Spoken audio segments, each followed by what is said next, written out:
আজ আপনাদের লক্ষ লক্ষ বাবা তার সন্তানের ব্যাপারে একটাই ফিকির, হয় বিদেশ নয়তো দেশ, কোনো না কোনো মাধ্যমে যত দ্রুত সম্ভব উপার্জনের, মরার আগে আগে ওনার টার্গেট ছেলেটাকে টাকা পয়সার আয় রোজগারের একটা ব্যবস্থা যদি করে দিয়ে যেতে পারে, ওনার আর মরলে কোনো দুঃখ নাই। মেয়েটার ব্যাপারে ওনার একটাই টার্গেট, যত দ্রুত সম্ভব একটা টাকা পয়সা আছে এরকম একটা ছেলে চাইয়া মেয়েটারে বিয়ে দিয়ে যাইতে পারলে ওনার আর কোনো দুঃখ নাই মরার আগে আগে। তাইলে ওনার ফিকির, আহা বাপ, আপনার ফিকির যদি হয় ছেলের জন্য দুনিয়া, তো ছেলের ফিকির কেমনে হবে আখেরাত? আপনার নিজের ফিকির যদি হয় মেয়ের জন্য দুনিয়া, পয়সাওয়ালা জামাই ছেলে পর্দা থাকুক বা না থাকুক, ছেলে নামাজ পড়ুক বা না পড়ুক, ফোলার বিল্ডিং আছে, তাহলে আপনার মেয়ে পর্দা করবে কেমনে? আপনার মেয়ে নিজের ইজ্জত সতীত্ব পর্দার হেফাজত করবে কেমনে? বলে আপনি কি চাইছিলেন?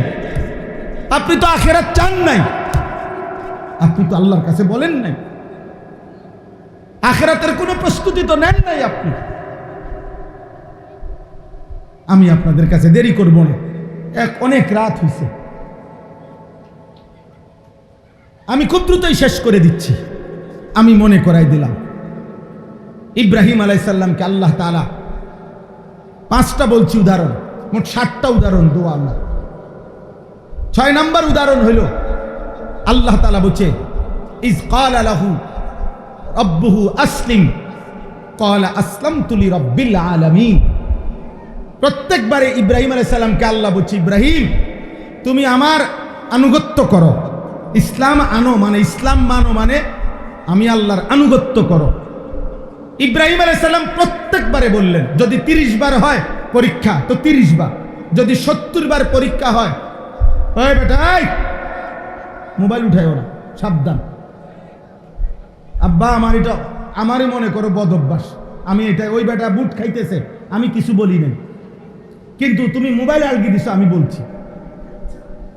তুমি জিজ্ঞাসা করো ওই ভাই অনেকক্ষণ ধরে বুট খায় আমি দেখছি, কিন্তু ওইটা আমি কিছু বলি নাই, কিন্তু মোবাইল আলগি দাও আমি মানতে পারি না, আমার কতটা একজন শুনবে দরকার নেই, কিন্তু গাফেল মানুষ আমি তারে বলবো না। কথা বোঝেন নাই আমার?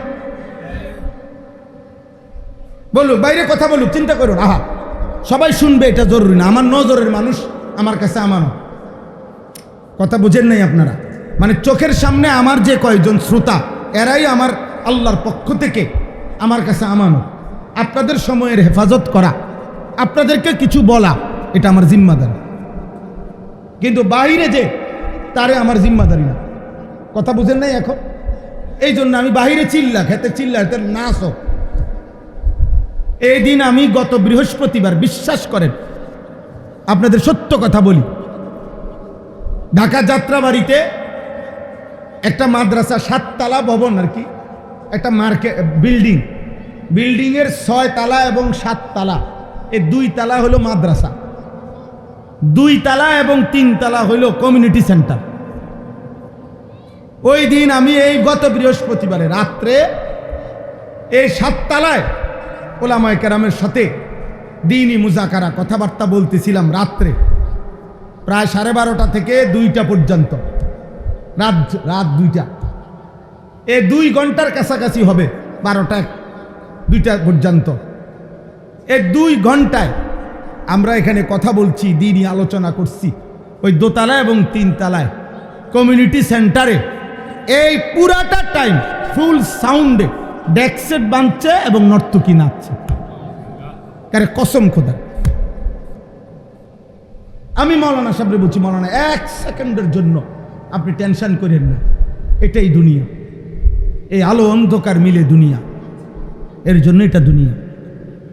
এখানে আলো আছে, অন্ধকার আছে, এখানে রোদ আছে, বৃষ্টি আছে, এখানে রাত হয়, দিন হয়, এখানে সূর্য ওঠে, চাঁদ ওঠে, এখানে সৎ থাকে, অসৎ থাকে, এখানে চরিত্রবান আছে, চরিত্রহীন আছে। এই একই ঢাকা, একই বিল্ডিং এর অসংখ্য ঢাকা শহরে বিল্ডিং আছে, কোন বিল্ডিং এর মধ্যে একই বিল্ডিং এ কোথাও হয়তো নাচ গান হইতেছে কোন তালায়, আবার কোন তালায় তালেব ইলম আল্লাহর কোরআনের হিফজ করতেছে। এই আসমানের ফয়সালা, কোনো সমস্যা নাই আব্বা। সবাই শুনতে হবে জরুরি না, সবাই চিৎকার দিতে হবে, স্লোগান দিতে হবে জরুরি না। এটা কোনো নির্বাচনের প্রার্থী না, এটা কোনো জনসমর্থন যাচাই করা না, জনসমর্থন যাচাই করা না। আল্লাহর জন্য বলা, আল্লাহর জন্য বলা, আল্লাহর জন্য বলা। তো বলতেছিলাম ইব্রাহিম আলাইহিস সালামকে আল্লাহ বললেন, ইব্রাহিম আসলিম, তুমি আমার আনুগত্য করো। যদি 30 বার বলে থাকে 30 বারই বলছে, যদি 70 বার পরীক্ষা নেয় তো 70 বারই ইব্রাহিম বলছে আসলামতু, বিনা প্রশ্নে আমি আপনার আনুগত্য করলাম। আসলিম মানে হলো ইসলাম, মূলত বলা হয় শর্তহীন, যুক্তিহীন, তর্কহীন আল্লাহর কথা, রসুলের কথা নিশ্চিন্তে মেনে নেওয়া, এটারে মূলত বলে ইসলাম। এশকাল করিলে, আপত্তি করিলে আর ইসলাম হয় না। আর কি হয় না? এই জন্য কোরআনুল কারীমের মধ্যে আল্লাহ বলছে, দেখো মিনার প্রান্তরে ইব্রাহিম প্রশ্নহীন সন্তানকে জবাই করতে রেডি। ইসমাইল প্রশ্ন ছাড়া নিজে জবাই হইতে রেডি। একজন জবাই করতে প্রস্তুত, আরেকজন জবাই হতে প্রস্তুত। এই প্রেক্ষাপটটাকে, ওই মুহূর্তটাকে আল্লাহ কোরআনে বলছে ফালাম্মা আসলামা, যখন বাপ পুত আমার আনুগত্য করলো। তাহলে বোঝা গেল ইসলাম তখন হয় শর্তহীন, প্রশ্নহীন, যখন আনুগত্য। ইসমাইল সেদিন যেই আনুগত্য দেখাইছে ওই সময় হয় ইসলাম। ইব্রাহিম যেই আনুগত্য দেখাইছে কোরবানির মুহূর্তে, ওইটাই ইসলাম। ওই পর্যন্ত পৌঁছা পর্যন্ত আমিও মেহনত করা দরকার, আপনিও মেহনত করা দরকার। মেহনত করা, যে আমার মালিকের ফয়সালার সামনে আমার কোনো কথা নাই, আমার কোনো কথা নাই, আমার কোনো কথা। হযরত আয়েশা রাদিয়াল্লাহু তাআলা আনহাকে এক মহিলা জিজ্ঞেস করছে নবীজির জামানায়, যে আম্মা জান, আমরা মহিলাদের যখন মাসিক ঋতুস্রাব হয়, তো রমজান মাসে যদি হয় রোজাও ছেড়ে দিতে হয়, নামাজও ছেড়ে দিতে হয়, কিন্তু রোজা পুনরায় কাজা করতে হয়, নামাজ কোনো সময় কাজা করতে হয় না, এমন কেন? বিষয় একটাই, মাসিক ঋতুস্রাব, কিন্তু রোজা কেন কাজা করতে হয়, নামাজ কেন কাজা করতে হয় না? তখন আম্মাজান আয়েশা রাদিয়াল্লাহু তাআলা আনহা কোনো যুক্তি না দেখাইয়া তিনি শব্দ শুধু বলছে হাকাদা আমারা রাসূলুল্লাহ সাল্লাল্লাহু আলাইহি ওয়াসাল্লাম। বলছেন, আরে বেটি, কি জিজ্ঞাসা করলা? আল্লাহ রসুল এভাবেই বলেছেন, এটাই দিন, এটাই শরীয়ত, এটাই আল্লাহর ফয়সালা, এটাই নবীর ফয়সালা। এখানে তোমার যুক্তি তালাশ করা, প্রশ্ন উত্থাপন করার কোনো দরকার নেই। এটা দিন, এটা ইসলাম। তো আমার বলার উদ্দেশ্য হলো, ইব্রাহিম আলাইহিস সালাম যখন বললেন আসলামতু, আল্লাহ আমি আপনার নিঃশর্ত আনুগত্য করলাম, তো এরপরেই পরীক্ষা শেষ, আনুগত্যের পরীক্ষায় উত্তীর্ণ, ইসলামের পরীক্ষায়, প্রতিবারের পরীক্ষায়। তো এরপরের আয়াতই হলো ওয়াসা বিহা ইব্রাহিমু বানিহি ওয়া ইয়াকুব।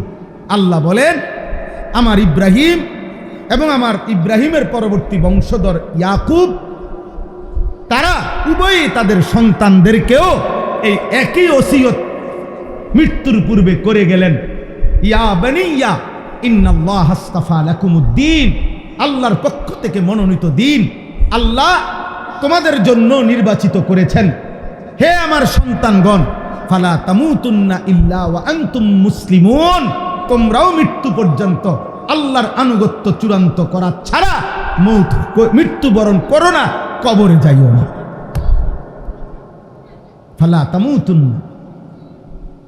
এজন্য বাবা কিংবা ছেলে, মা কিংবা মেয়ে, প্রত্যেকের জীবনে এই ব্যক্তি এবং পরিবার, এতটুকুর মধ্যে আমাদের ঈমান ইসলামের চর্চা, ফিকির, চেষ্টা, খোদার কসম, এটা আমাদের দায়িত্ব।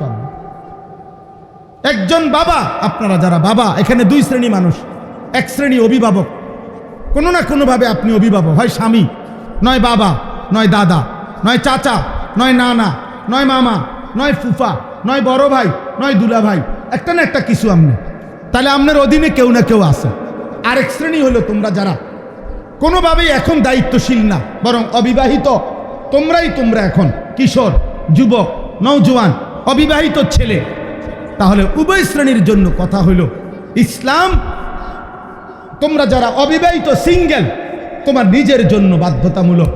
আর আপনারা যারা অভিভাবক, আমি আপনি, আমাদের জন্য আমার নিজের ঈমান ইসলাম এবং আমার স্ত্রী সন্তানের ঈমান ইসলামের শতভাগ জিম্মাদারি, মৃত্যু পর্যন্ত, একেবারে রুহু যাওয়া পর্যন্ত যেই ওয়াক্তের নামাজ, ওইটা যেমন আমি আদায় করা আমার দায়িত্ব, আমার বংশধরকে বলা চেষ্টা করা ওইটাও আমার দায়িত্ব।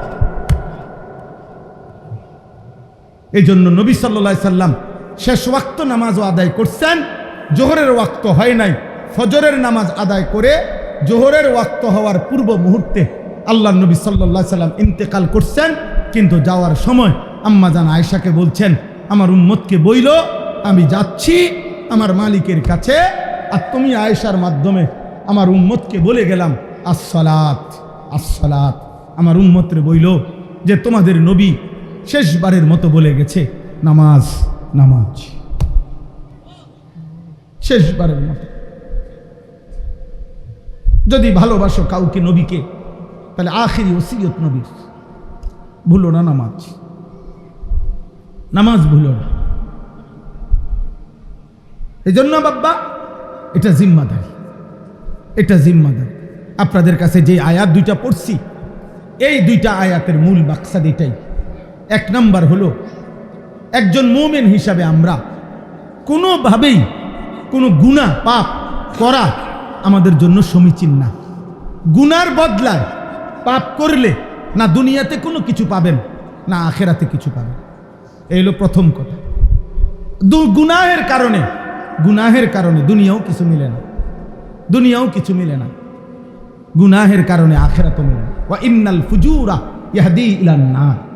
আল্লাহর নবী সাল্লাল্লাহু আলাইহি সাল্লাম হাদিসে বলছেন, গুনাহ আর পাপ যদি তওবা না করে, যদি ছেড়ে না দেয়, যদি ফিরে না আসে গুনাহ থেকে, আর আল্লাহ যদি মাফ না করে, আল্লাহর কসম নবী বলছে প্রত্যেক গুনার ঠিকানা, গন্তব্য জাহান্নাম। প্রত্যেক গুনার গন্তব্য কি? জাহান্নাম, জাহান্নাম, জাহান্নাম, জাহান্নাম। এই জন্য মনে রাখবেন হারামের মাধ্যমেও কেউর উপার্জন বাড়ে না, বরং উপার্জন প্রত্যেকের খোদার কসম ওইটুকুই হয় যেইটুকু আসমান জমিন সৃষ্টির 50,000 বছর আগে আল্লাহ তাআলা বান্দার জন্য লৌহে মাহফুজে তাকদীরের মধ্যে লিখে রাখছেন। আমি হুজুর সামনে আছে, উনি শাইখুল হাদিস, আমার মুরব্বী আলেমে দ্বীন, আমনে ওনার জিগাইনি। সুদখোরের সম্পদ বাড়ে নাই, হালাল বৈধ পন্থা যদি উপার্জন করত তো তার এটুকুই হইতো। কারণ যদি সুদের কারণে টাকা বাড়ে, ঘুষের কারণে টাকা বাড়ে, তো পৃথিবীর সব সুদখোর সমান তালে বড় লোক না, পৃথিবীর সব ঘুষখোর এক তালে বড় লোক না। পৃথিবীর অসংখ্য দুর্নীতিগ্রস্ত মানুষ যারা প্রত্যেকদিন দুর্নীতি করে, প্রত্যেকদিন চুরি করে, প্রত্যেকদিন বাটফারি করে, কিন্তু ভিক্ষা করে। হাতে ভিক্ষা করে। তুই আজ 30 বছর ধরে সিটারি করস, তুই বড় লোক হস টাকা কেন বলেন না? বুঝেন নাই হিসাবটা? তাহলে বুঝা গেল কি, উপার্জন ভিন্ন ভিন্ন, উপার্জন প্রত্যেকের ভিন্ন ভিন্ন। এক ইউনিভার্সিটিতে পড়লে বেতন সমান হয় না, এক কলেজে পড়লে বেতন সমান হয় না, এক স্ট্যান্ডে সিএনজি চালাইলে ইনকাম সমান হয় না, এক বাজারে মুদি দোকান দিলে ইনকাম সমান হয় না। আমরা হুজুর, আমার মাদ্রাসার পাশে আরেক মাওলানা সাহেব আছে, আমাদের ঘনিষ্ঠ বন্ধু মানুষ, মাওলানা মুফাজ্জল ভাই। তো উনি খুব ভালো মানুষ, মজা করে একদিন বলতেছে, আনিস ভাই, আনতা তো সবাই বইয়ায়, সব দিক মাছ ঢোকে না। আনতা বুঝেননি? মাছ যে ঢোকে এর মধ্যে ক্ষেতের মাঝখান দিয়ে দেয় আগে আনতা। আপনারা কি আনতা? আনতা তো ফাতে অনেকেই, কিন্তু সব আনতাত কি ওঠে না? মাছ ওঠে না, মাছ ওঠে না। আসলে আমি একটা উদাহরণ বলি। এই মনে করেন 12, আপনারে দিলাম 12 দিন, 12 আর কি, 12 টাকাই ধরেন 12। তো 6 6 দুইবার লিখলে 12, 4 4 4 তিনবার লিখলে 12, 3 যদি 4 বার লেখেন 3 3 3 3 12, 2 যদি 6 বার লেখেন তাহলে 12, 1 যদি 12 বার লেখেন তাহলে কত? 12। এই বিষয়টা হইল এই, টাকা হইল 12,000। এবার তুমি যদি 2 খান থেকে নাও তো 6 6 12,000 নিবা, 4 খান থেকে যদি নাও তাহলে 3,000 করে নিবা, 3 খান থেকে যদি নাও 4,000 করে নিবা, যদি 6 খান থেকে নাও তো 2,000 করে নিবা, আর 12 খান থেকে যদি নাও 1,000 করে নিবা। টাকা হইল 12,000। তো 7 আসমানের উপরে আল্লাহ তাআলা ফয়সালা করে রাখছে টাকা 30,000। নিচে আপনি যত দান্দায় বাইর করেন সব দান্দার ফলাফল 30 আইবে।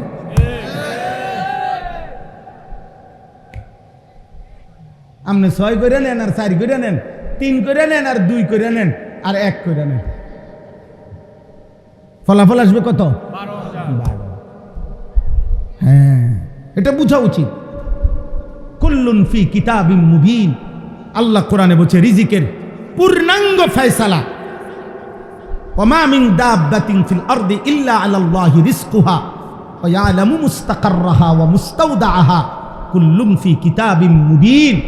আল্লাহ বলে রিজিকের প্রতি লোকমা, প্রতি ঢোক পানি, প্রতিটা নিঃশ্বাস দুনিয়ায় আমি যাকে যেটুকু দেব, আল্লাহর কসম আল্লাহ বলছেন আমি স্পষ্ট তাকদীরের মধ্যে আসমান জমিন সৃষ্টির 50,000 বছর আগে লিখে রাখছি, লিখে রাখছি, লিখে রাখছি। বাড়াই তারতা না, কমাই তারতা না। ইন্নার রিজকা লা ইয়াতলুবুল আবদা কামা ইয়াতলুবু আজালাহু। নবীজি বলেন সাল্লাল্লাহু আলাইহি ওয়াসাল্লাম, মৃত্যু যেমন কাউকে খুঁজে নেয়, আল্লাহ নবী বলেন কসম রিজিকও এভাবে বান্দাকে খুঁজে নেয়। মৃত্যুকে যেমন ডাকতে হয় না, মৃত্যু নিজেই খুঁজে নেয়, রিজিকও ঠিক তেমনি ভাবে খুঁজে নেয়। আমার ছোট মেয়ে আছে 4.5 বছর বয়স, এ কয়দিন টানা আজগা 10-15 দিন রূপালি আম, না রূপালি আম হয় দুপুরে নয়তো রাত্রে গেলে প্রায় সজাগ থাকে আমার মেয়ে। তো আমরা বাপ জি এক লগে মা আম খাই প্রতিদিন, 2টা 4টা বা 2টা 3টা আম। এখন এইটা কাইটটা টুকরা টুকরা করিলে এ আমার জি বন্টন করে, আবার বড়া যেটা আমের ওই বন্টন করে, এটা আমার আব্বু এটা আমনের। কিন্তু খাইতে সময় প্রায় সময় আমার বাগের টহে নেয়। তো ইনসাফে হইলো তুমি বাগ করলা, এটা আমার এটা তোমার, এখন তোমারটা খাইয়ে সেটা তাড়াতাড়ি আবার আমার এটাও নেয়। তাই আমি বুঝলাম, মাঝে মাঝে হাসি আর বলি বিবির কাছে যে আমার আসমানওয়ালার রিজিকের ফয়সালা এটা।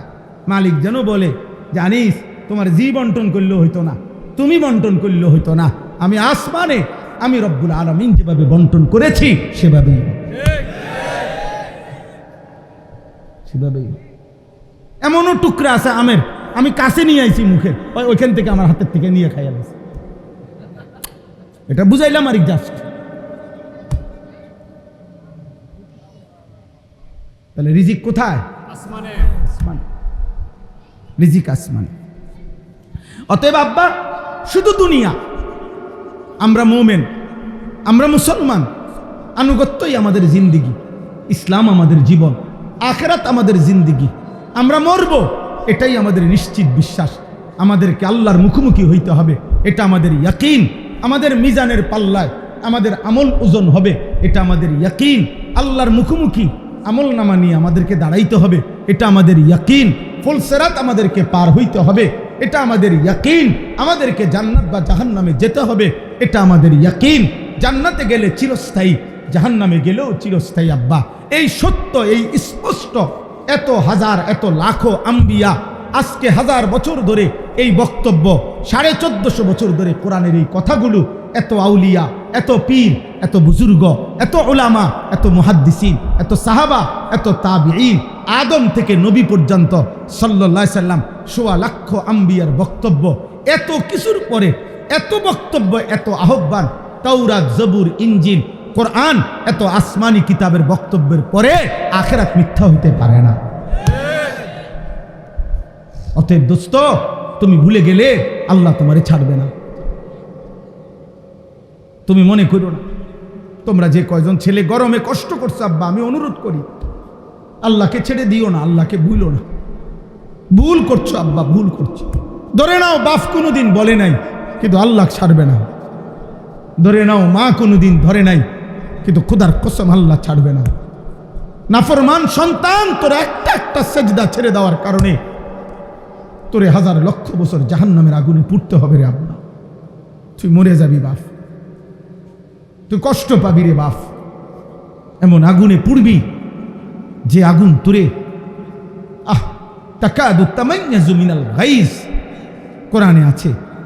অর্থ হইল মানুষ যেমন বলে রাগে ফাইটা যায়।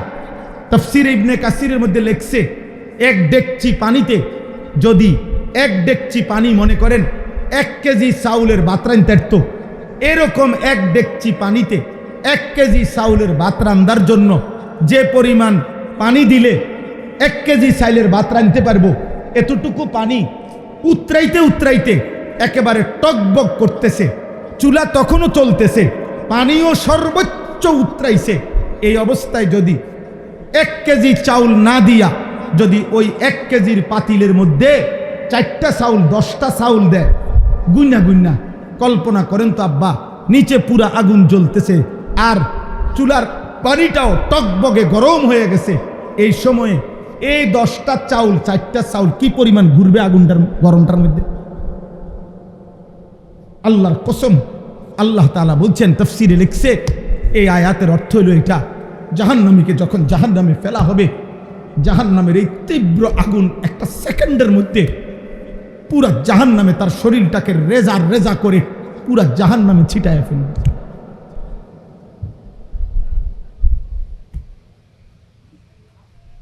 তাকাদু তামাইয়াজু মিনাল গাইজ, মনে হবে যেন রাগে ফাইটা যাইতেছে। আগুন যেন রাগে, মানুষে কয় যেমন যে তে যেন রাগে ফাইটা যাইতেছে, তা আল্লাহ বলে জাহান্নাম যেন রাগে গুসায় আগুনের তীব্রতায় ফেটে যাচ্ছে। নবীজি বলছে ইয়াহতিমু বাদুহা বাদান, জাহান্নামী দেখবে জাহান্নামের আগুন এমন উত্তাপ, কক্সবাজারের ঢেউ দেখবেন মনে হয় যেন এত জোরে ঢেউ আসে, একটা ঢেউ যেন পিছনের টাবার সামনেরটার গিল্লা ফেলে, মানে এটার ভিতরে নিচে ফালাইয়া দেয়, এটা আবার উঁচু উঠে যায়, পরেরটা যেন আরো উঁচু উঠে যায়, এটা যেন ওইগুলারও ডাইভাইয়া নিচে ফেলে। আল্লাহর নবী বলেন জাহান্নামের আগুন এত তীব্র হবে যেন এক আগুন বাকি আগুন রে গিল্লা একটার ভিতরে ঢুকায় ফেলতেছে। প্রিয় সন্তান, প্রিয় বাপ, আল্লাহকে ভুলবেন না। বিল্ডিং দিয়ে কি করবেন? আমি কয়েকদিন বলছি, এই কোরবানির আগে আমি এক ভদ্রলোকের বাড়িতে গেছি। ভদ্রলোকের দোতলা বিল্ডিংয়ের নিচতলায় উনি থাকে, আর দোতলাও আমি দেখছি। দেখতে গিয়ে ওনার দোতলার এক পাশে একটা রুম একটু অন্ধকার অন্ধকার, আলো কম। আমি বললাম আঙ্কেল এখানে কি? বলছে হুজুর আমি এই দোতলার এই কোনায় কয়টা ছাগল ফালি, ছাগল। তখন আমি হাসতে হাসতে বললাম আঙ্কেল আল্লাহ পাকের কি মেহেরবানি কুদরত দেখেন, আল্লাহ যারে ইজ্জত দেয়, হ্যাঁ তো ছাগল রে আল্লাহ ইজ্জত দিছে, দোতলা উঠাই দিছে, আল্লাহ মানুষেরে নিচতলাত রাখছে। আল্লাহর দাম, আল্লাহ যারে চাইছে সম্মান দিছে দোতলাত, তাহলে ছাগলও দোতলায় থাকে। এই জন্য বিল্ডিং আহামরি কিচ্ছু না, দালান কিছু না, আখেরাত মূল। কি মূল বলেন না? তাহলে এই জন্য বললাম মন্দ কাজে, গুনার কাজ মোমেন করতে পারে না, দুনিয়াও না আখেরাত।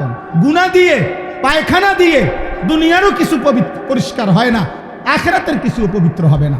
এজন্য সুদ দিয়া, ঘুষ দিয়া, কিস্তি দিয়া, হারাম দিয়ে, জিনা দিয়ে, ব্যভিচার দিয়ে, মদ দিয়া, জুয়া দিয়া, নেশা দিয়া, আল্লাহর কসম কারো কোনো চাহিদা, পেটের চাহিদাও লজ্জাস্থানের চাহিদাও কোনোটাই পূরণ হয় না, বরং অতৃপ্তি বাড়ে, তৃষ্ণা বাড়ে, হারাম চাহিদা আরো বাড়ে।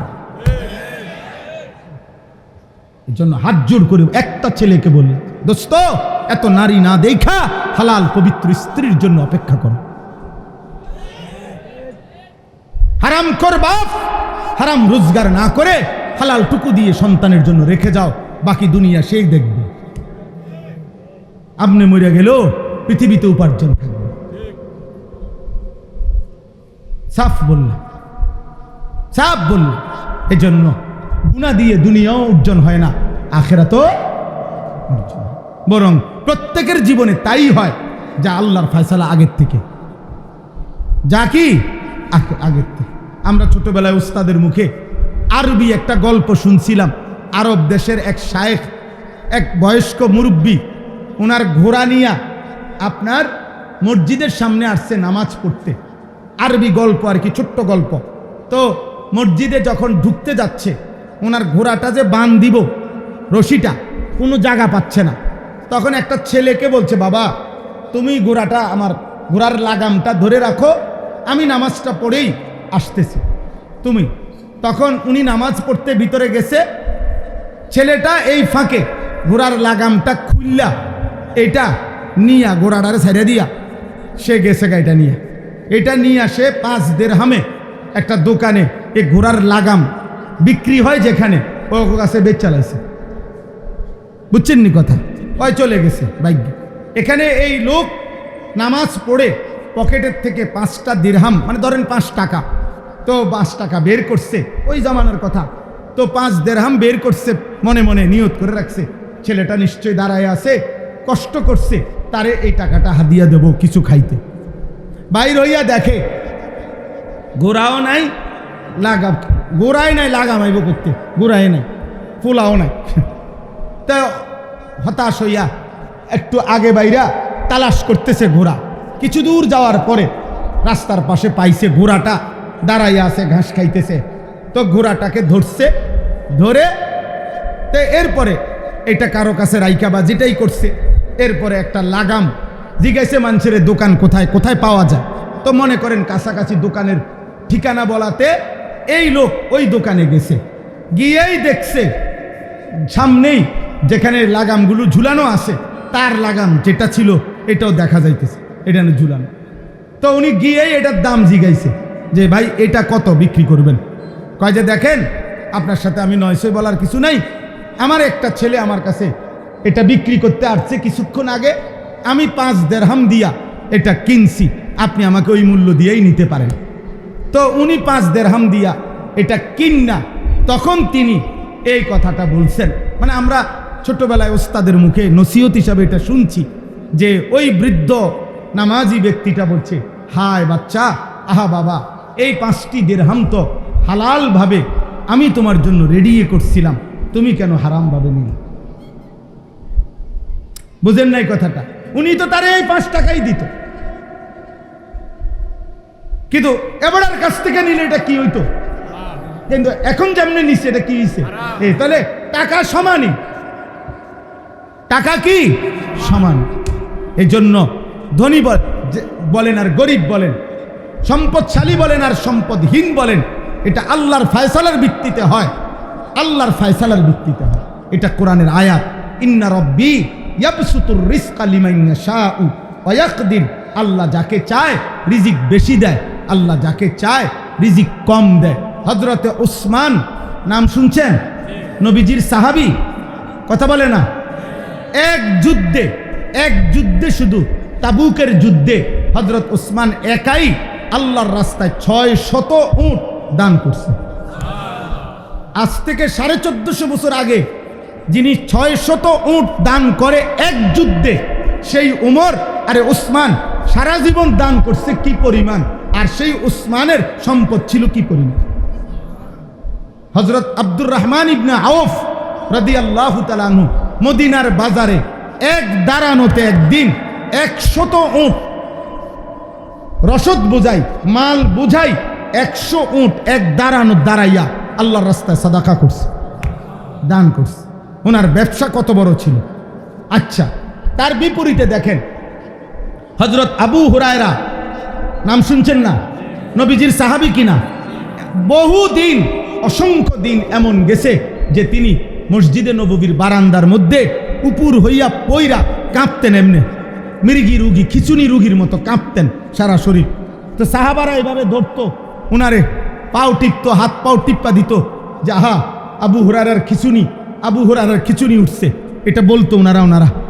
তো হাদিসে স্পষ্ট আছে হযরত আবু হুরায়রা চোখের পানি ফেলতেন আর বলতেন, আল্লাহি মা বি ইল্লাল জু', আল্লাহর কসম সাহাবীরা, আমার মিরিগি রোগ না, খিচুড়ি না, আমার পেটের ক্ষুধায় আমি এমন কাঁদতেছি। ডায়াবেটিস রোগী দেখেন, খানা দেরি হইলে তার শরীর কাঁপা শুরু হয়। কথা বুঝছেন না? ক্ষুধার কষ্টে উনি বলতেছেন আমি কাঁপতেছি। তাহলে ইনিও সাহাবী, যিনি এমন দারিদ্র ছিলেন যে ক্ষুধার কষ্টে কাঁপতেছে। উনিও সাহাবী, যিনি এমন সম্পদশালী ছিলেন যে এক যুদ্ধে 600 উট দান করছে। তো বোঝা গেল ওসমানকে সম্পদ বেশি যিনি দিছেন তিনিও আল্লাহ, আর আবু হুরায়রাকে যিনি সম্পদ দেন নাই তিনি আল্লাহ। বুঝেন নাই কথা? দোস্ত, আমার কথা শেষ, কষ্ট দিলাম, আপনাদেরকে অনুরোধ করলাম এই কথাটাই এখানে। শুধুমাত্র দুনিয়া ভালো কাজ করেও আপনি যদি দুনিয়ার সুনাম সুখ্যাতি, দুনিয়ার প্রভাব প্রতিপত্তি, দুনিয়ার কোনো সৌন্দর্য, দুনিয়ার বড় বাড়ি, বড় গাড়ি, বড় নেতা, বড় দানশীল, বড় কিছু মনে করবে, এজন্য ভালো কাজও যদি দুনিয়ার উদ্দেশ্যে করেন, তাইলে আল্লাহ তাআলা বলেন যেটুকু নির্ধারিত দুনিয়া ওইটুকু আমি দুনিয়া তোমারে পূর্ণ দেব, তবে ওয়াদা দিলাম আখেরাতে জাহান্নাম ছাড়া আর কিছু দেব না। এই শেষ কথা, এইটাই আয়াত। মান কানা ইউরিদুল হায়াতাদ দুনিয়া ওয়া জিনাতাহা, আল্লাহ তাআলা বলেন পুরা জিন্দেগি যে কেবল দুনিয়ার জীবনটাই চেয়েছে, ওয়া জিনাতাহা, দুনিয়ার সৌন্দর্য, দুনিয়ার বাড়ি, দুনিয়ার গাড়ি, দুনিয়ার নারী, দুনিয়ার ক্ষমতা, দুনিয়ার প্রভাব, দুনিয়ার প্রতিপত্তি, ভালো কাজও করছে দুনিয়ার আশায়, মন্দ কাজও করছে দুনিয়ার আশায়। নুওয়াফি ইলাইহিম আমালাহুম, আল্লাহ বলেন নুওয়াফি ইলাইহিম আমালাহুম ফিহা অহুম ফিহা লা ইউবখাসুন, আমি আল্লাহ যেটুকু তাকদীরে লিখে রাখছি ওইটুকু পূর্ণ দুনিয়া আমি তাকে দুনিয়াতেই দেব, কমাবো না, গুনার বিনিময়ে না, ওই ভালো কাজগুলোর বিনিময়ে আমি তাকে দুনিয়া দেব। তবে উলাইকাল্লাযীনা লাইসা লাহুম ফিল আখিরাতি ইল্লান নার, কিন্তু ওই নাফরমানদের জন্য আখিরাতে থাকবে না আগুন ছাড়া আর কিছু। ওয়া হাবিতা মা সানাউ ফিহা ওয়া বাতিলুম মা কানু ইয়ামালুন, আল্লাহ বলেন মন্দ যা করেছে সেটাও তাদের বাদ গেছে, আর উত্তম যা করেছে তাও বাদ গেছে। মন্দ তো এমনি বাদ, বুঝেন নাই? গুনাহগুলো তো কি এমনিই জাহান্নামের কারণ, আর নেক কাজগুলোও, ভালো কর্মগুলোও ইখলাস না থাকার কারণে, নিয়ত না থাকার কারণে, আখিরাত সন্তুষ্টি না থাকার কারণে, আল্লাহর সন্তুষ্টি না থাকার কারণে এগুলোও বাদ, এগুলোও বাতিল। এই জন্য জওয়ান কিংবা বুড়া, আমি কিংবা আপনি, হুজুর কিংবা পাবলিক, আমাদের প্রত্যেকের জন্য দুই জিনিস জরুরি। এক, গুনাহ যেন আমারও না হয়, আপনাদেরও না হয়, গুনাহ যেন জওয়ানেরও না হয়, বুড়ারও না হয়। আর দুই, আমরা ভালো যা করছি ইবাদত বন্দিগি, আল্লাহর হক বান্দার হোক, ইবাদত নামাজ কিংবা ভালো কোনো কাজ, জনকল্যাণ সেবামূলক যত কিছুই করি, করছি আল্লাহর জন্য। করছি কি জন্য? বলেন না আবার, কার জন্য? আখিরাতের জন্য, আল্লাহর জন্য, পরকালে কিছু পাওয়ার উদ্দেশ্যে। এই নিয়ত বারবার আমার শায়েখ আল্লামা মুফতি মুশতাকুর নবী সাহেব বলে, হৃদয়ে মাঝে মাঝে বুকে হাত দিয়ে দেখবেন হৃদয়ে আল্লাহ আছে কিনা, ঈমান আছে কিনা, আখিরাত আছে কিনা, আল্লাহর ভালোবাসা আছে কিনা। আল্লাহ আমাকে তৌফিক দান করে, আল্লাহ আপনাদেরকে তৌফিক দান করেন, আল্লাহ আপনাদেরকে কবুল করে নেন, আল্লাহ আপনাদেরকে কবুল করেন। আপনারা আলহামদুলিল্লাহ মসজিদের জন্য যথেষ্ট পরিমাণ দান করেছেন। এই দানও যেন হয় কি জন্য? আল্লাহ। যুব সমাজ যারা এই মাহফিলের জন্য এতটা কষ্ট করেছো ভাই, আমরা তোমাদেরকে আহ্বান করছি, তোমাদের এই আয়োজনও যেন হয় আল্লাহর জন্য, আল্লাহর জন্য। যুবক ভাই, তোমরা যারা বসছো কষ্ট করে গরমের মধ্যে, হাত জোড় করে বিনীত অনুরোধ, নামাজ পড়ো, আল্লাহকে চেনো, হারামের পথে চইল না, নারী দেখো না, মদ জুয়া জিনা ব্যভিচার মোবাইলের অশ্লীল দৃশ্য অসৎ বন্ধুদের আড্ডায় যেও না। মনে রাখো আমার পরিষ্কার কথা, অসৎ সঙ্গ শয়তান। সে যদি মানুষ হয় সেও শয়তান, সে যদি কোনো আধুনিক প্রযুক্তির কিছু হয় সেটাও শয়তান। শয়তান যেই জিনিস মানুষকে কিতাবে আছে গুনার দিকে টানে, ওইটা শয়তান। ওইটা কিসের কি? আল্লাহ আমাদেরকে মানুষ শয়তান জিন শয়তান থেকে হেফাজত করে, হেফাজত করে। আল্লাযী ইউওয়াসউইসু ফি সুদুরিন নাস মিনাল জিন্নাতি ওয়ান নাস। আল্লাহ দুনু শয়তান থেকে আমাদেরকে হেফাজত করেন। তুমি মনে করো 10 মিনিট পরে চলে যাবে, আমার কোনো আপত্তি নেই। 1 মিনিট পরেও যদি চলে যাও আমার কোনো আপত্তি নেই, অসুবিধা নেই, আমি অনুমতি দিলাম। কিন্তু যে যতক্ষণ শুনেন বসে শুনেন, সওয়াব হবে বাবা, ফায়দা হবে। শুধু শুধু তামসা দেখার মধ্যে কিছু নেই। তামসা দেখার চাইতে না দেখে ঘুমিয়ে গেলে ভালো। কাজ থাকলে, ব্যস্ততা থাকলে, ক্লান্তি থাকলে চলে গেলে ভালো। সবাই বসতে হবে ভাই, তোমরা বসতে হবে, নাহলে বের হয়ে যেতে হবে। এই যে এই ছেলেরা, তোমরা হয় বসো নইলে বাইরে হয়ে যাও। যাও ভাইয়া, বাইরে হইলে কোনো অসুবিধা নাই, শরমের কিছু নাই। যাও ভাই যাও, ফয়সালা করো, হয় বসো নয়তো বের হয়ে যাও।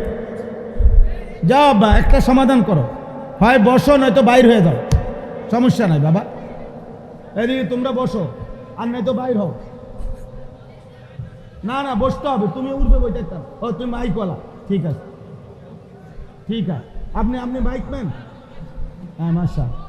তো তোমরা এঘরে জায়গা দাও, এঘর সরো। আরে তোমাদের কারণে তো ওরা দেখে না, পিছনের হারা। এই তোমরাই দিয়ে দেবো, ঠিক আছে। মাশাল মাশাল। তোমরা বসো ভাই, তোমরা বসো, জায়গা হচ্ছে না ভাইয়া। তোলে একটু আগায় দেন, ওই বেচারা একজন মানুষ বইতে পারতেছে না। আলহামদুলিল্লাহ আলহামদুলিল্লাহ। কথা বলেন না, চুপ থাকেন, সবাই চুপ করেন, সবাই চুপ করেন আব্বা, সবাই চুপ করেন, আমি বললাম চুপ করেন।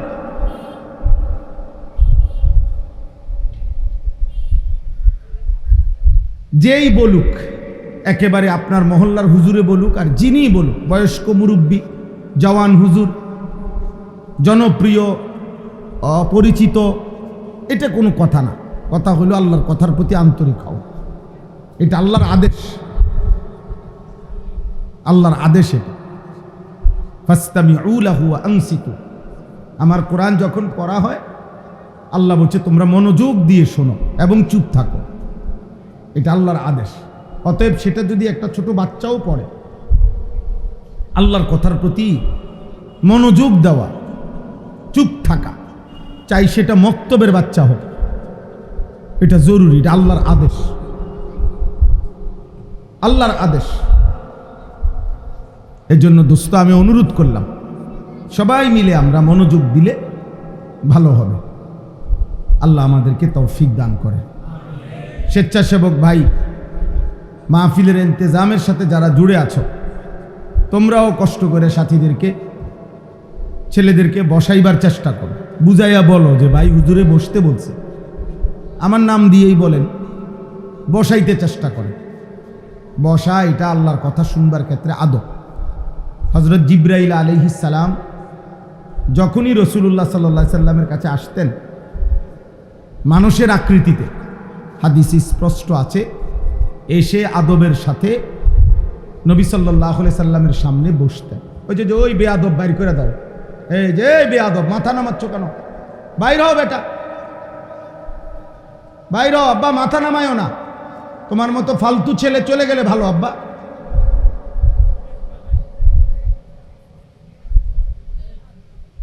হ্যাঁ, তো এই জন্য বললাম যে জিবরাইল আলাইহিস সালাম এসে বসতেন মানুষের আকৃতিতে, যখন আসতেন নবী সাল্লাল্লাহু আলাইহি ওয়াসাল্লামের সামনে বসতেন, বসে শুনতেন, বসে বলতেন। এটা আদব আল্লাহর কথা শুনবার ক্ষেত্রে। জুতা খুলে আদবের সাথে বসা বহুত জরুরি। কোরআন সুন্নাহর ইলমের সাথে আদব জরুরি, একেবারেই বাধ্যতামূলক জরুরি। হাদিসের মধ্যে আছে, আল্লামানি রব্বি ফা আহসানা তালিমি ওয়া আদ্দাবানি রব্বি ফা আহসানা তা'দীবি। নবীজি বলেন সাল্লাল্লাহু আলাইহি ওয়াসাল্লাম, আল্লাহ তাআলা আমাকে নিজে আল্লাহ সর্বোত্তম ইলম শিখিয়েছেন এবং আল্লাহই আমাকে সর্বোত্তম আদব শিখিয়েছেন। তাহলে আল্লাহ নবী সাল্লাল্লাহু আলাইহি সাল্লামকে ইলমও শিখাইছেন, আবার আল্লাহ নবী সাল্লাল্লাহু আলাইহি সাল্লামকে আদবও শিখাইছেন, উভয়টাই শিখাইছেন। এই জন্য এটা জরুরি আমাদের জন্য।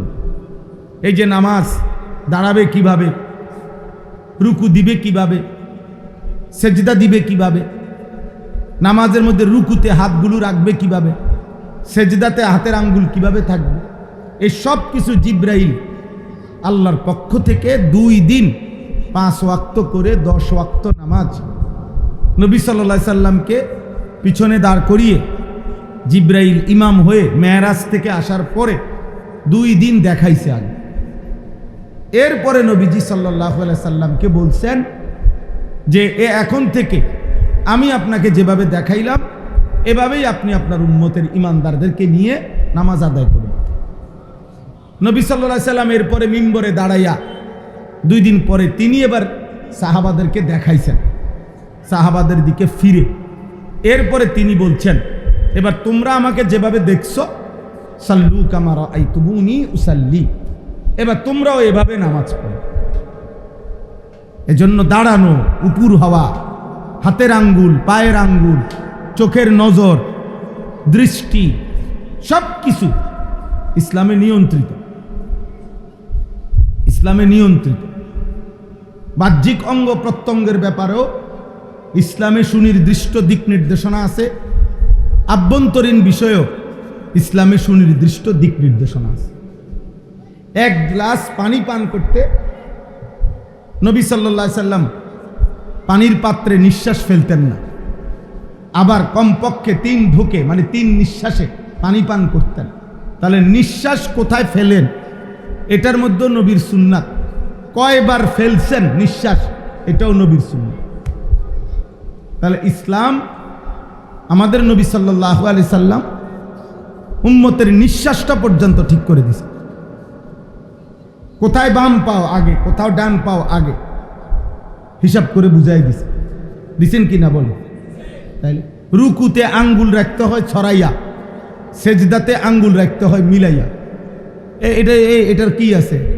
একভাবে রাখলেই তো হইল না, এটাই আল্লাহর হুকুম, নিয়ন্ত্রণ করে দিছে।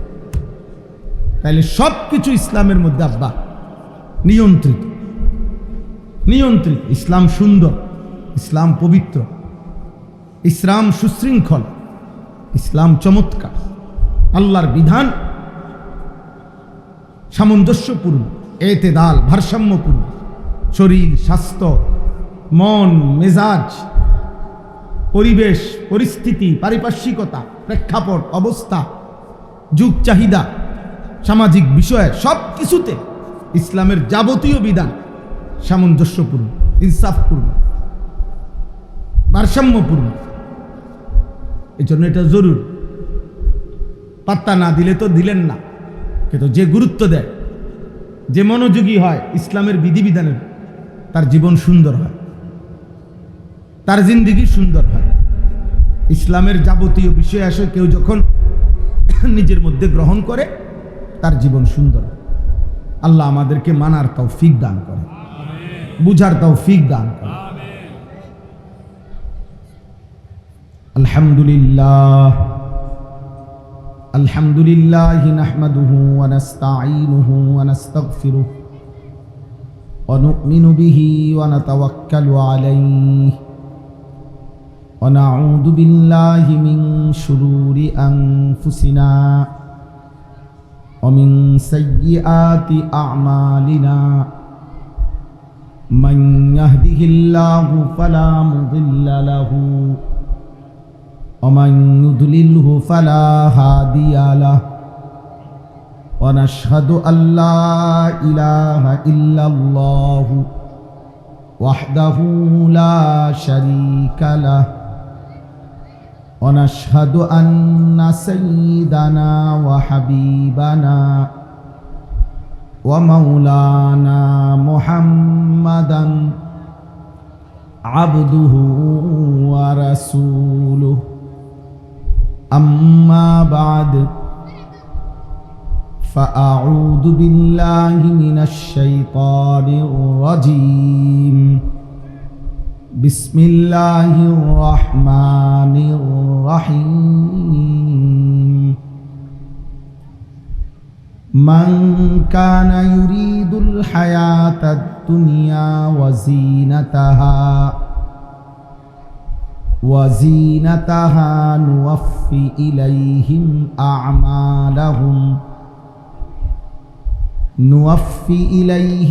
আ'মালাহুম ফিহা ওয়া হুম ফিহা লা ইউবখাসুন উলাইকা আল্লাযীনা লাইসা লাহুম ফিল আখিরাতি ইল্লান নার ওয়া হাবিতা মা সানাউ ফিহা ওয়া বাতিলুম মা কানু ইয়ামালুন সাদাকাল্লাহু মাওলানাল আযীম وقال نبينا صلى الله عليه وسلم إنما الأعمال بالنيات وإنما لامرئ ما نوى فمن كانت هجرته إلى دنيا يصيبها أو امرأة يتزوجها فهجرته إلى ما هاجر إليه اللهم صل على محمد وعلى آل محمد كما صليت على إبراهيم وعلى آل إبراهيم إنك حميد مجيد اللهم بارك على محمد وعلى آل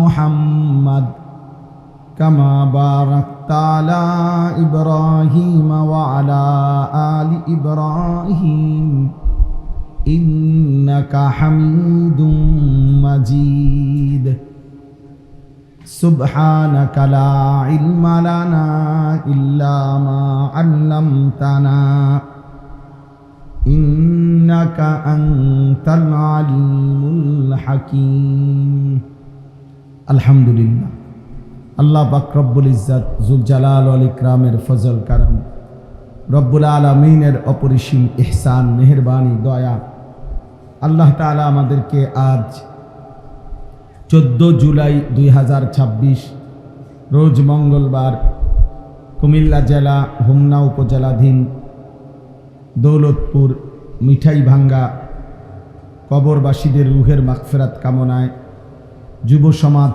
ও প্রবাসীদের উদ্যোগে আজকের এই মুতাবাররাক প্রথম বার্ষিক ওয়াজ ও দোয়ার মাহফিলে অনেক শ্রদ্ধাভাজন হযরত ওলামায়ে কেরামের উপস্থিতিতে আল্লাহ তাআলাই আমাদেরকে আসবার বসবার আল্লাহর জন্যই জমা হওয়ার তৌফিক দান করেছেন আলহামদুলিল্লাহ।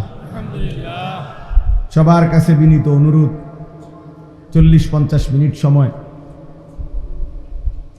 আন্তরিকতার সাথে মনোযোগ দিয়ে আবারও বলতেছি আল্লাহর কথা শুনতে চেষ্টা করেন, বুঝতে চেষ্টা করেন।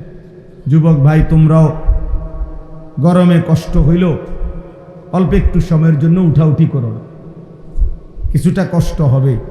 আল্লাহ পাকের কি পরিমাণ ফজল ও কারম যে গতকালকেও আকাশের পরিস্থিতি কেমন ছিল, আজ কেমন, সবই মালিকের ফয়সালা। আলহামদুলিল্লাহ আলহামদুলিল্লাহ। এই জন্য আল্লাহ তাআলার দয়া এটা, আল্লাহ তাআলার ফজল, আল্লাহ তাআলার কারাম এটা। ব্যক্তিগতভাবে আমি মাহফিলগুলোতে এই একটা প্রথম, এইটাও একটা অনেক বড় মুজাহাদা হয়। ঘণ্টাখানিক সময় মোবাইল না টিপ্পা বসে থাকা অনেক যুবকের জন্য কঠিন, খুব কষ্ট হয়ে যায়। এই আসতে 5-10 মিনিট পরে কিছু ছেলে অল্প কিছু মানে আর কুলাইতে পারে না, ইবলিস শয়তান আর কোনোভাবেই পরে বসতে দেয় না, কারণ তার জন্য মরে যাওয়া সহজ। কিন্তু 10 মিনিট মোবাইল ছাড়া থাকা অনেক যুবকের জন্য কঠিন। গুনাহ, আল্লাহর নাফরমানি অনেককে এমন অন্ধ বানায় দিছে, এমন শক্ত পাষাণ বানায় দিছে, এটা কঠিন। কোরআনুল কারীমের মধ্যে আছে এই সূরা, যেই সূরা আমি পড়ছি, 12 নম্বর পারা, 11 নম্বর সূরা, সূরা হুদ। এই সূরা আমি 2টা আয়াত 15-16 ছোট্ট 2টা আয়াত তেলাওয়াত করছি। তো এই সূরার মধ্যে কোরআনুল কারীমে সবচেয়ে বেশি ধ্বংসপ্রাপ্ত জাতির আযাবের বর্ণনা সবচেয়ে বিস্তারিত এই সূরাতে আছে। আল্লাহ তাআলা 5টি জাতিকে, 5 জন নবীর কওমকে এই পৃথিবীতে চূড়ান্ত আযাব দিয়ে পুরা জাতি একসাথে শেষ করে দিছে। হযরতে নূহ আলাইহিস সালামের জাতি, হযরতে হুদ আলাইহিস সালামের কওম, হযরতে সালেহ আলাইহিস সালামের কওম, হযরতে লূত আলাইহিস সালামের কওম, হযরতে শুআয়ব আলাইহিস সালামের কওম। এই 5 জন, নূহ, হুদ, সালেহ, লূত, শুআয়ব আলাইহিমুস সালাম। এই 5 জন নবীর কওম, নবীগণ তাদের সর্বোচ্চ শক্তি দিয়ে, সবটুকু সাধ্য দিয়ে মানুষদেরকে আল্লাহর নাফরমানি থেকে ফিরাইতে চাইছে, কিন্তু কোনোভাবেই সংখ্যাগরিষ্ঠ জাতি আল্লাহর দিকে ফিরে নাই, গুনাহ ছাড়ে নাই। ফলে পাপের সীমা লঙ্ঘন যখন হইছে, আল্লাহর নির্দিষ্ট ফায়সালায়, আল্লাহর আযাবে এই 5 জন নবীর কওম একেবারে শেষ হয়ে গেছে, পুরা জাতি।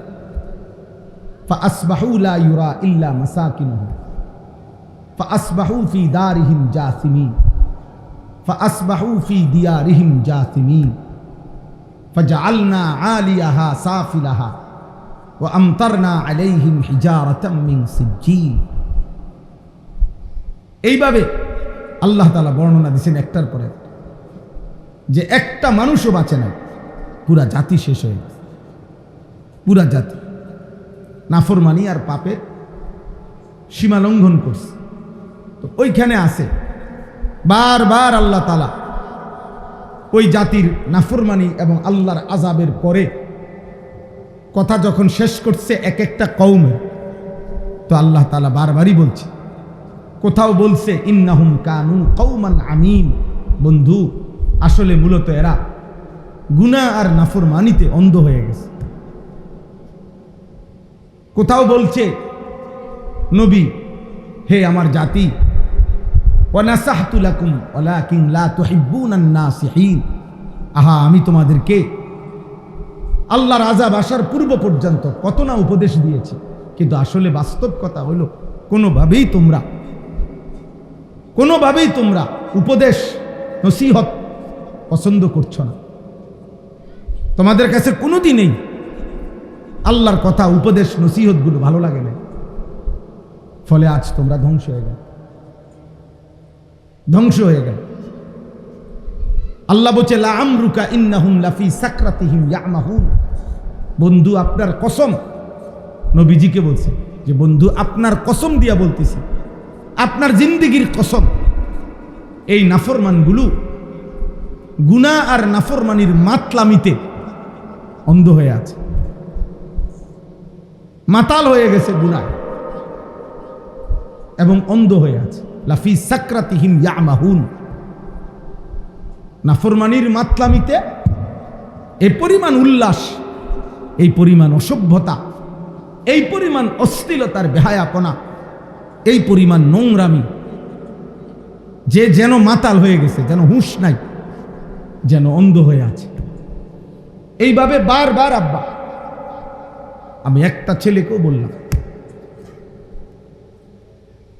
এমন যেন দুর্ভাগ্য না হয় রে আব্বা, 1 বছরেও কোনো দিন, আমি প্রত্যেক দিন এটা একবার হলেও বলি, আমার এ কথা 365 দিনে আল্লাহর একটি বছরে একদিনও ফজরের নামাজ একদিনও পড়তে পারলা না, এমন দুর্ভাগা, এমন বদনসিব, এমন হাইওয়ান, এমন জানোয়ার কেমনে হইল?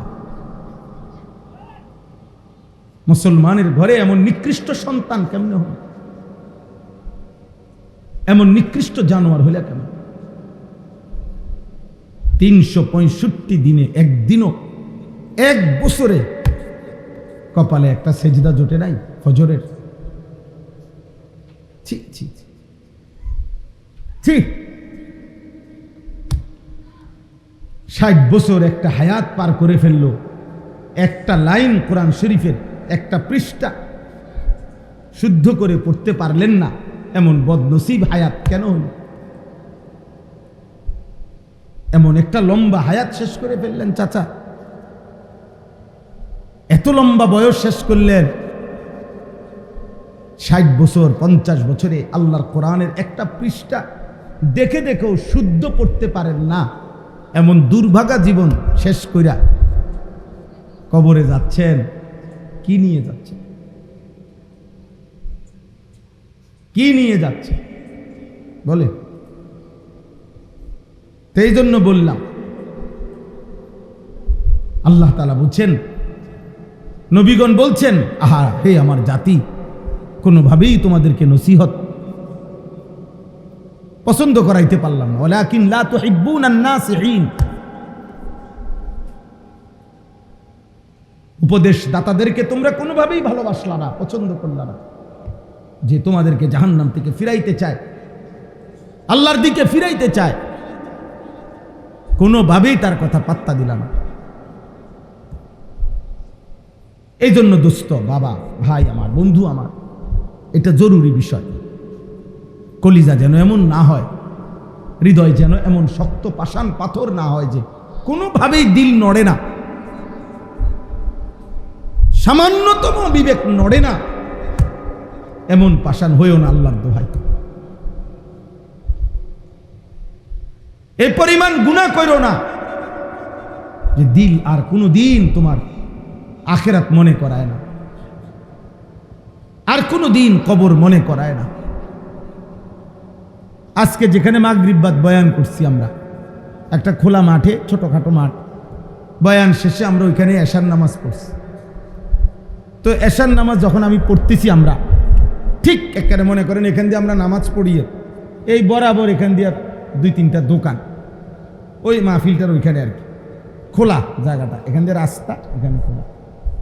4 রাকাত ফরজ নামাজ আমরা এতগুলো মানুষ পড়তেছি, এই 2টা দোকানে বৈশা কতগুলো মানুষ, মনে 20-25 জন হইব, একটানা কথা কইতেছে, আওয়াজ করতেছে, চিল্লাচিল্লি করতেছে, এখানে নামাজ চলতেছে।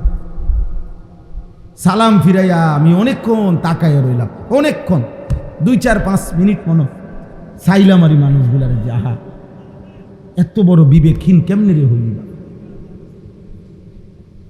মানে কি পরিমাণ বেহায়া হইলে, কি পরিমাণ নিকৃষ্ট হাইওয়ান হইলে চোখের সামনে জামাত চলতেছে বলে কদ্দুর আওয়াজটা বন্ধ করি, এদ্দুর বিবেক হইল। উম্মত কোথায় নেমে গেছে, উম্মত কোথায় নেমে গেছে। আপনারা একজন চাচা, এখানে অনেক বয়স্ক মুরব্বী আছেন, একজন চাচা দাঁড়াইয়া দেখেন, চাচা এরা আপনাদেরই ছেলে, এখানে আপনাদের বয়স্কদের চাইতে নওজোয়ান বেশি। আপনারা এদের চেহারার দিকে তাকাইয়া, আপনারা যারা নিয়মিত নামাজ পড়েন বুড়া মানুষ, এমন একজনও দেখেন, দেখেন যে এখানে কয় % চেহারায় যুবক নামাজের চিহ্ন আছে। দেখবেন 99% চেহারায় নামাজের চিহ্ন নাই। প্রতি 100 জনের মধ্যে 99 জনের চেহারায় নামাজের কোনো চিহ্ন নেই। চেহারা দেখলেই বোঝা যায় এই হাইওয়ান আজ বহুদিন হয় আল্লাহকে সেজদা দেয়। চুল, চেহারা, লেবাস, অঙ্গভঙ্গি দেখলেই বোঝা যায়। তাইলে আমার ভাই আল্লাহকে এইভাবে ভুলে গেলেন কেন? তো এই জন্য আমার শুধু ওই কথাটা বলার জন্য যে গুনাহ যেন, পাপ যেন অন্ধ বানায় না ফেলে। আল্লাহ পাপীকে বলছে কওমান আমিন, হে নবী বেঈমানগুলো মূলত অন্ধ হয়ে গেছে। কোথাও বলছে হে নবী কসম, আল্লাহ কসম দিছে বেটা, নাফরমান যেন মাতাল হয়ে গেছে, অন্ধ হয়ে গেছে। নাফরমানকে আল্লাহ মাতাল বলছে।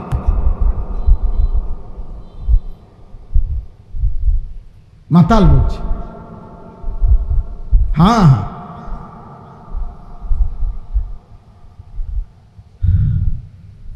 এজন্য আমরা প্রত্যেকে, আমরা মুসলমান, আমরা ইমানদার, আমাদেরকে এইভাবে আল্লাহ ভুলে যাওয়া দিনের পর দিন, বছরের পর বছর উচিত না, কোনোভাবেই উচিত না। আমি অনুরোধ করব, কোনো একটা ছেলে যদি বুঝে থাকো, আমার আব্বা তুমি ভাইব, আমি হুজুর প্রত্যেক দিন ভাবি এটা, যে যেই সমস্ত ছেলে তোমাদেরকে কেউ নারী, ছবি, জিনা, ব্যভিচার, মদ, জুয়া, বন্ধুদের অসৎ আড্ডা, মোবাইলের অশ্লীল দৃশ্য, নামাজ নাই, সেজদা নাই, পাক পবিত্রতা নাই, পেশাব পায়খানা করে পায় পবিত্রতার ধার ধারে না, হারাম বীর্যপাত হইতেছে, শরীরে নাপাক লাইগা আছে, এই হাইওয়ান, এই জানোয়ার মন মতো চলতেছে, খাইতেছে, ঘুমাইতেছে, কোন দিনের প্যান্ট এটা পরে, কোন দিনের নাপাক এটার ভিতরে পরে লাইগা রয়েছে। আহা আহা, এরপরেও একটা ছেলে ভাইব যে এত অসভ্যতা, অবাধ্যতা, আল্লাহর নাফরমানির পরেও তোমারে কেউ ডাকে না, মাও না, বাবাও না, এই সমাজের কোনো মানুষও না, তোমার কপালটা এমন খারাপ হইল কেন যে তোমারে কেউ ফিরাইতে চায় না? কেউ কেন বলে না যে রে আব্বা তুই না মুসলমানের ছেলে, তো তোরে যে কোনোদিন ফজরের নামাজে মসজিদে দেখলাম না, আরে তুই কেমনে রে মুসলমান? তোমারে যে কোনোদিন 5 ওয়াক্ত নামাজে দেখি না রে আব্বা। তোমাদের যার কপালে এরকম একটা বাক্য, একজন মুরব্বী, একজন অভিভাবক, একজন মা বাবার টুটে নাই যার কপালে, কারণটা কি? আমার স্পষ্ট বুঝ এটা, আমি এটা বুঝি বাবা। কারণ হইল তুমি হইলা এই সমাজের আবর্জনা, তুমি হইলা এই সমাজের ময়লা। এই জন্য আবর্জনা কেউ ধরতে চায় না, আবর্জনা কেউ কাছে টানতে চায় না, আবর্জনা সবাই চায় ডাস্টবিনেই পড়ে থাক। এজন্য নেশাখোর তুই এই সমাজের আবর্জনা, মদখোর তুই এই সমাজের আবর্জনা, নারী এবং জিনার, ব্যভিচার, অসভ্যতার নোংরামির সাথে যারা জুড়ে আছো, তুই এই সমাজের নাপাক ময়লা, তোকে ডাস্টবিনে ফেলে রাখছে এই সমাজ। এজন্য তোকে কেউ ডাকে না। আহা, আপন মা কেমনে ভুলে যায় না এত সন্তান, আপন বাবা কেমনে ভুলে যায়? কিভাবে সম্ভব এটা? কিভাবে যে বাপ জীবিত থাকতে 1 বছরের মধ্যে এই বাপের ফুট, এই নাফরমান 1 বছরে একদিনও ফজরের নামাজ পড়লো না, অথচ বাপ জীবিত, মা জীবিত। কিভাবে সম্ভব? কারণ একটাই, তোর বাপও তোকে মনে করে এটা আমার সংসারের আবর্জনা, মাও মনে করে এটা আমার সংসারের আবর্জনা। নাপাক এটা ময়লা, এটা দুর্গন্ধ। যতটা দ্রুত দিন গনে বাপ কোন দিন বাড়তে বাইর করবে, বাড়তে বাইর একটা কামে লাগিয়া যা, পিছা দিয়া ফেট বাইর, ভাত খা, ঘুম যা, পেশাব পায়খানা কর, পাইলে বাপেরে কিছু দিস, না পাইলে তুই চল, বাদ দি।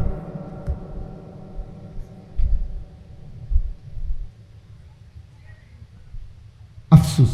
অথচ আমি উদাহরণ বলি, কয়েকটা উদাহরণ বলি, আপনারা বুঝবেন। ছেলের আব্বা তোমরাও শোনো। একজন নবী, যিনি আমাদের পিতা ইব্রাহিম আলাইহিস সালাম, আমরা ওনার নাম জানি কিনা? কথা বলেন না। উনি আমাদের পিতা কিনা? হুয়া সাম্মাকুমুল মুসলিমিন। তাহলে আমাদের মুসলিম জাতির পিতা তিনি। ইব্রাহিম আলাইহিস সালামের কয়েকটা উদাহরণ আমি বলি, আপনারা আন্দাজ করবেন, সবাই বুঝবেন, দেখবেন। 1 নাম্বার, ইব্রাহিম আলাইহিস সালামকে আল্লাহ তাআলা জীবনে বারবার পরীক্ষা নিছেন। ওয়া ইযিবতালা ইব্রাহিমা রাব্বুহু বিকালিমাতিন ফাআতাম্মাহুন্না। আল্লাহ তাআলা ইব্রাহিম আলাইহিস সালামকে বারবার ইমানের পরীক্ষা নিছেন, আল্লাহর ভালোবাসার পরীক্ষা নিছেন। তাফসীরের মধ্যে আছে, কোন বর্ণনায় যে 30 বার, কোন বর্ণনায় আছে 70 বার, মোট 70 বার অথবা 30 বার আল্লাহ তাআলা ইব্রাহিম আলাইহিস সালামের পরীক্ষা নিছেন। প্রত্যেক পরীক্ষায় তিনি ফার্স্ট ক্লাস ফার্স্ট হয়েছেন, মানে গোল্ডেন A+ পাইছেন। ফাআতাম্মাহুন্না, শতভাগ পূর্ণ উত্তীর্ণ হয়েছেন। এরপরে খেয়াল করতেছেন আপনারা, এরপরে আল্লাহ বললেন, ক্বালা ইন্নী জাইলুকা লিন্নাসি ইমামা। ইব্রাহিম, আমি তোমাকে এই সারা জীবনের পরীক্ষার বিনিময়ে তুমি যে সর্বোচ্চ ভালো ফলাফল করেছ, এর বরকতে গোটা বিশ্ব মানবতার পৃথিবীর সমস্ত মানুষের জন্যে আমি তোমাকে ইমাম বানায় দিলাম। কি বানাইলাম? এ দেখেন, আল্লাহ তো এটা বললেন, সাথে সাথে ইব্রাহিম আলাইহিস সালাম আল্লাহকে বললেন, ক্বালা ওয়া মিন যুররিয়্যাতি, আল্লাহ আপনি যে আমার ইমামের এই মর্যাদাপূর্ণ পদ দিলেন, ইমাম বানায় দিলেন, আমি আপনার কাছে জানতে চাচ্ছি আমার সন্তানগণ, আমার বংশধরগণ, আমার আওলাদরা, তারাও ইমামের এই পদ পাবে কিনা, ইমামের এই পদ পাবে কিনা। কি লক্ষণীয় কি, যে যখন নিজের জন্য আল্লাহ মূল্যায়ন করলেন উনাকে, উনি 1 মিনিটের জন্য সন্তানকে কি করে নাই, বলে নাই, সাথে সাথে জিজ্ঞেস করলেন, ক্বালা ওয়া মিন যুররিয়্যাতি, সন্তানের জন্য ভাবলেন। আল্লাহ বললেন, লা ইয়ানালু আহদিজ যালিমিন, ইব্রাহিম, হ্যাঁ তোমার সন্তান বংশধরগণ ইমাম হবে এই শর্তে যে জুলুম করতে পারবে না, পাপ করতে পারবে না। যদি পাপ আর জুলুম থেকে মুক্ত থাকে তাইলে এই পদ তারাও পাবে, নয়তো পাবে না। তাইলে একটা উদাহরণ দিলাম, আল্লাহর ঘর কাবা। দ্বিতীয় উদাহরণ, কাবা শরীফ যখন ইব্রাহিম আলাইহিস সালাম আল্লাহর হুকুমে ইসমাইলকে সাথে নিয়ে, সন্তানকে সাথে নিয়ে নির্মাণ করলেন, এবার দোয়া করার পালা। কাবার নির্মাণ শেষ হয়েছে, আর আল্লাহ বললেন, ইব্রাহিম এবার তুমি আমার কাছে কিছু চাও, আমি তোমাকে দেব। এই দোয়ার মধ্যে দেখেন ইব্রাহিম আলাইহিস সালাম বললেন, রব্বানা ওয়াজআলনা মুসলিমাইন লাক, আল্লাহ আমি এবং আমার সন্তান ইসমাইল, আমরা বাপ পুত দুইজনকেই আপনি আপনার আনুগত্যের উপরে, ইসলামের উপরে ইস্তেকামত, দৃঢ়তা দান করেন। তাহলে নিজের জন্য বলতে গিয়ে সন্তানের কথা বলছেন কিনা? এক বাবার ফিকির, এক বাবার ফিকির, সম্পদ নয়, সন্তান, আওলাদ, মানুষ, বংশধর। তৃতীয় উদাহরণ, ইব্রাহিম আলাইহিস সালাম দোয়া করলেন, হযরতে হাজেরা এবং ইসমাইলকে ইব্রাহিম আলাইহিস সালাম যখন আল্লাহর হুকুমে কাবা, আমি সংক্ষেপে বলতেছি, ঘটনা না বলিয়া বলতেছি শুধু, কাবা ঘরের পাশে যখন রেখে গেলেন আল্লাহর হুকুমে একাকী, চারিদিকে এক নজর তাকাইয়া দেখলেন যতটুকু নজর যায় কোথাও কোনো মানুষও নাই, পানিও নাই, একটা গাছও নাই, একটা বসতিও নাই, বেঁচে থাকার বাহ্যিক কোনো উপকরণ কিছুই নাই, কিছুই নাই, নাই দে নাই, কিচ্ছু নাই। এরকম দুধু মরুভূমিতে সম্পূর্ণ একাকী একজন নারী, একটা মহিলা আর একটা কোলের বাচ্চা, এটা রাইখা, বিষয়টা গল্প শোনা তো সহজ, কিন্তু কল্পনা করেন, বিবেক থাকলে চোখ বন্ধ করে ভেবে দেখেন তো, যে শত শত হাজার মাইলের ভিতরে মরুভূমি ছাড়া আর কিছু দেখা যায় না, একটা মানুষ, একটা জানোয়ার, একটা পশু, এক ঢোক পানি, এক লোকমা খাবারের ব্যবস্থা নাই, গাছ নাই, পালা নাই, কিচ্ছু নাই, এরকম একটা জায়গায় আল্লাহর হুকুমে ইব্রাহিম আলাইহিস সালাম যখন রেখে যাচ্ছেন ইসমাইল এবং হাজেরাকে, এই কোরআনে আছে, হুজুর আমার মুরব্বী সামনে বসা আছে, তো দেখেন ইব্রাহিম আলাইহিস সালাম ঠিক ওই মুহূর্তে আল্লাহর কাছে দোয়া করছে। দোয়া করতে গিয়ে বলছে, আল্লাহ চারিদিকে মরুভূমি, গাছপালা, তরুলতাহীন জায়গায় আমি আমার স্ত্রী সন্তানকে রেখে গেলাম, আপনার কাছে আমার চাওয়া, রব্বানা লিয়ুকিমুস সালাহ, আল্লাহ আমার স্ত্রী সন্তান যেন মৃত্যু পর্যন্ত নামাজ আদায় করে।